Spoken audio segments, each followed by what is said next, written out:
Letter 9. You desire to know whether Epicurus is right in one of his letters in criticizing those who maintain that the wise man is content with himself and therefore needs no friend. This is what Epicurus objects to in Stilbo and those who believe that the supreme ideal in life is a mind devoid of feeling, or as we say, impatience.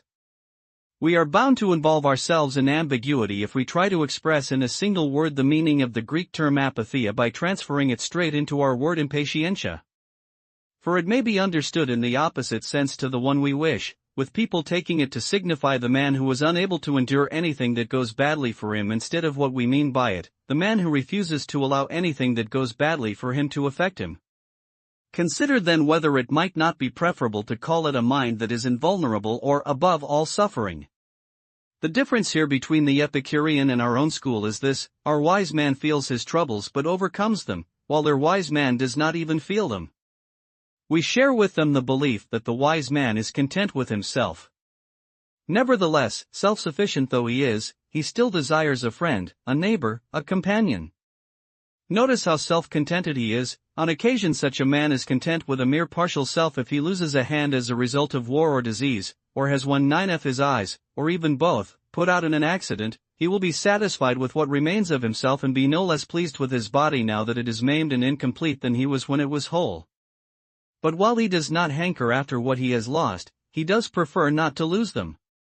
And this is what we mean when we say the wise man is self-content. He is so in the sense that he is able to do without friends, not that he desires to do without them. When I speak of his being able to do this, what I am saying in fact amounts to this: he bears the loss of a friend with equanimity. Not that he will then be without a friend, for it is his to decide how soon he makes good the loss. Just as Phidias can carve another statue straight away if he loses one, so our wise man with his skill in the art of making friends will fill the place of someone he has lost. I suppose you will want to know how he will be able to make a friend so quickly.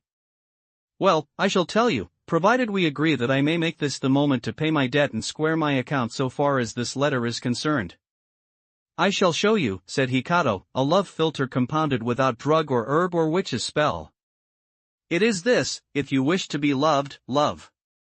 Great pleasure is to be found not only in keeping up an old and established friendship but also in beginning and building up a new one. There is the same difference between having gained a friend and actually gaining a friend as there is between a farmer harvesting and a farmer sowing. The philosopher Attalus used to say that it was more of a pleasure to make a friend than to have one, in the same way as an artist derives more pleasure from painting than from having completed a picture. When his whole attention is absorbed in concentration on the work he is engaged on, a tremendous sense of satisfaction is created in him by his very absorption. There is never quite the same gratification after he has lifted his hand from the finished work. From then on what he is enjoying is the art's end product, whereas it was the art itself that he enjoyed while he was actually painting. So with our children, their growing up brings whiter fruits but their infancy was sweeter. To come back to the question, the wise man, self-sufficient as he is, still desires to have a friend if only for the purpose of practicing friendship and ensuring that those talents are not idle. Not, as Epicurus put it in the same letter, for the purpose of having someone to come and sit beside his bed when he is ill or come to his rescue when he is hard up or thrown into chains, but so that on the contrary he may have someone by whose sick bed he himself may sit or whom he may himself release when that person is held prisoner by hostile hands. Anyone thinking of his own interests and seeking out friendship with this in view is making a great mistake. Things will end as they began. He has secured a friend who is going to come to his aid if captivity threatens. At the first clank of a chain that friend will disappear. These are what are commonly called air-weather friendships. A person adopted as a friend for the sake of his usefulness will be cultivated only for so long as he is useful. This explains the crowd of friends that clusters about successful men and the lonely atmosphere about the ruined, their friends running away when it comes to the testing point. It explains the countless scandalous instances of people deserting or betraying others out of fear for themselves. The ending inevitably matches the beginning. A person who starts being friends with you because it pays him will similarly cease to be friends because it pays him to do so. If there is anything in a particular friendship that attracts a man other than the friendship itself, the attraction of some reward or other will counterbalance that of the friendship. What is my object in making a friend? To have someone to be able to die for, someone I may follow into exile, someone for whose life I may put myself up as security and pay the price as well. The thing you describe is not friendship but a business deal, looking to the likely consequences, with advantage as its goal. There can be no doubt that the desire lovers have for each other is not so very different from friendship. You might say it was friendship gone mad. Well, then, does anyone ever fall in love with a view to a profit, or advancement, or celebrity? Actual love in itself, heedless of all other considerations, inflames people's hearts with a passion for the beautiful object, not without the hope, too, that the affection will be mutual. How then can the nobler stimulus of friendship be associated with any ignoble desire? You may say we are not at present concerned with the question whether friendship is something to be cultivated for its own sake. But this, on the contrary, is exactly what needs proving most, for if friendship is something to be sought out for its own sake, the self-contented man is entitled to pursue it. And how does he approach it? In the same way as he would any object of great beauty, not drawn by gain, not so out of alarm at the vicissitudes of fortune. To procure friendship only for better and not for worse is to rob it of all its dignity. The wise man is content with himself. A lot of people, Lucilius, put quite the wrong interpretation on this statement. They remove the wise man from all contact with the world outside, shutting him up inside his own skin. We must be quite clear about the meaning of this sentence and just how much it claims to say. It applies to him so far as happiness in life is concerned. For this all he needs is a rational and elevated spirit that treats fortune with disdain. For the actual business of living he needs a great number of things.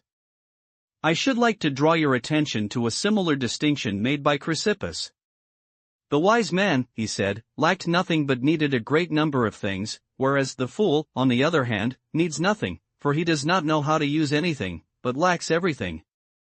The wise man needs hands and eyes and a great number of things that are required for the purposes of day-to-day life, but he lacks nothing, for lacking something implies that it is a necessity, and nothing, to the wise man, is a necessity.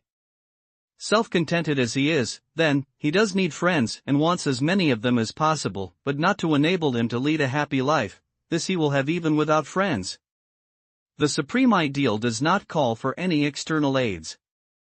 It is homegrown, wholly self-developed. Once it starts looking outside itself for any part of itself, it is on the way to being dominated by fortune. But what sort of life, people may say, will the wise man have if he is going to be left without any friends when he is thrown into prison or stranded among foreigners or detained in the course of a voyage in distant parts or cast away on some desert shore? It will be like that of Jove while nature takes her rest, of brief duration. When the universe is dissolved and the gods are all merged in one, finding repose in himself, absorbed in his own thoughts. Such is more or less the way of the wise man. He retires to his inner self, is his own company. So long in fact as he remains in a position to order his affairs according to his own judgment, he remains self-content even when he marries, even when he brings up his children. He is self-content, and yet he would refuse to live if he had to live without any human company at all. Natural promptings, not thoughts of any advantage to himself, impel him towards friendship. We are born with a sense of the pleasantness of friendship just as of other things.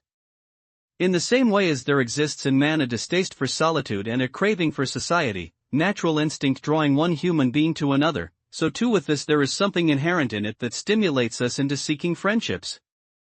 The wise man, nevertheless, unequaled though he is in his devotion to his friends, though regarding them as being no less important and frequently more important than his own self, will still consider what is valuable in life to be something wholly confined to his inner self. He will repeat the words of Stilbo, the Stilbo whom Epicurus later attacks, when his hometown was captured and he emerged from the general conflagration, his children lost, his wife lost, alone and none the less a happy man, and was questioned by Demetrius.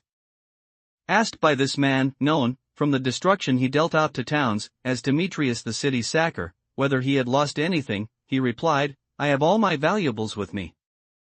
There was an active and courageous man, victorious over the very victory of the enemy. I have lost, he said, nothing. He made Demetrius wonder whether he had won a victory after all. All my possessions, he said, are with me, meaning by this the qualities of a just, a good and an enlightened character, and indeed the very fact of not regarding as valuable anything that is capable of being taken away. We are impressed at the way some creatures pass right through fire without physical harm. How much more impressive is the way this man came through the burning and the bloodshed in the ruins uninjured and unscathed. Does it make you see how much easier it can be to conquer a whole people than to conquer a single man?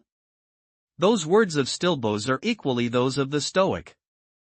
He too carries his valuables intact through cities burnt to ashes, for he is contented with himself. This is the line he draws as the boundary for his happiness. In case you imagine that we Stoics are the only people who produce noble sayings, let me tell you something. See that you put this down to my credit, even though I have already settled my account with you for today. Epicurus himself, Lio has nothing good to say for Stilbo, has uttered a statement quite like this one of Stilbo's. Any man, he says, who does not think that what he has is more than ample, is an unhappy man, even if he is the master of the whole world.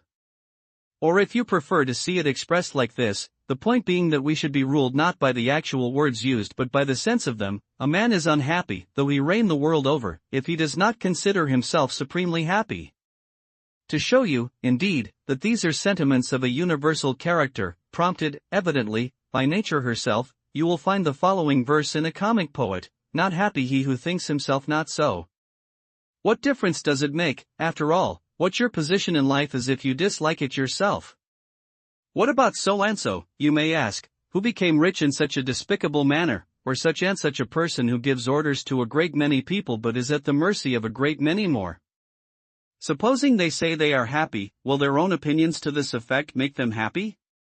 It does not make any difference what a man says. What matters is how he feels, and not how he feels on one particular day but how he feels at all times. But you have no need to fear that so valuable a thing may fall into unworthy hands. Only the wise man is content with what is his. All foolishness suffers the burden of dissatisfaction with itself. Thank you. Create your own audio using xnotebook.in.